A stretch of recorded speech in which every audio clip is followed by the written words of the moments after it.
Hello friends. हम सबको पता है कि पृथ्वी के 29% भाग पर महाद्वीप और बाकी बचे हुए भाग पर महासागर स्थित है।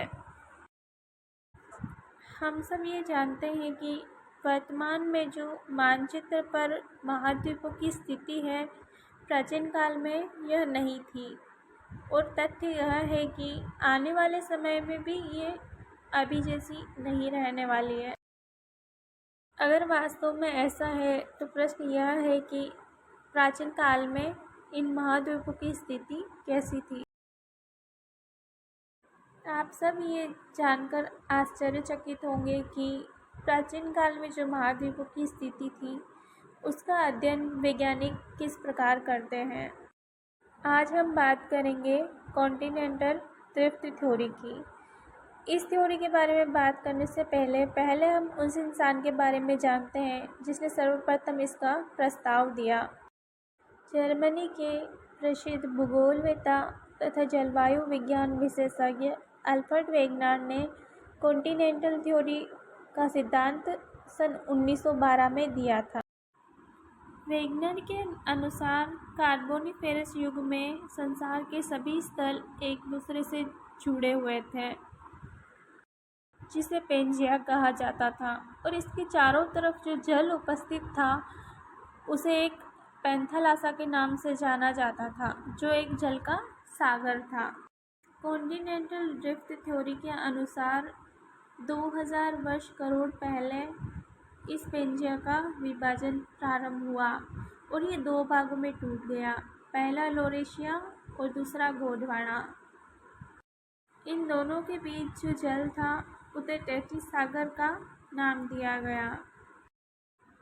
इसी प्रकार वेगनर के महाद्वीपीय प्रवाह सिद्धांत के अनुसार लॉरेशिया और गोंडवाना लैंड भी अलग अलग भागों में टूटने लगे। लॉरेशिया टूटकर नॉर्थ अमेरिका, यूरोप तथा एशिया बना। गोंडवाना लैंड टूटकर अफ्रीका, मेडागास्कर, अंटार्कटिका, ऑस्ट्रेलिया तथा प्रायद्वीपीय भारत बना।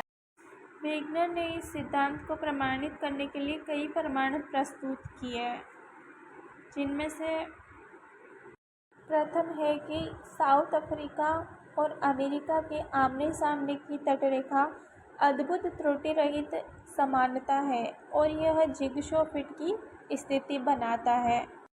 अन्य सभी महाद्वीपीय तटीय क्षेत्र रेखाओं में भी ये समानता देखने को मिलती है।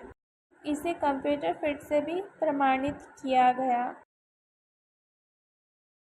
कार्बोनिफेरस युग में पाए जाने वाला कोयला नॉर्थ यूरोप, साइबेरिया, ग्रीनलैंड तथा अंटार्कटिका के समस्त भागों में पाया जाता है, और यह कोयला उन स्थानों पर भी पाया जाता है जो बर्फ से ढके हुए हैं, और इन स्थानों पर प्राकृतिक वनस्पति नहीं पाई जाती है।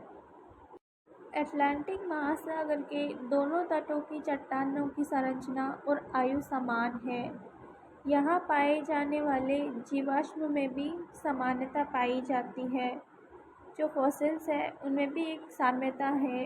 इस थ्योरी की कई आलोचना होने के बाद भी इसका महत्वपूर्ण महत्व है और ये प्लेट टेक्टोनिक थ्योरी के विकास में भी सहायता करता है।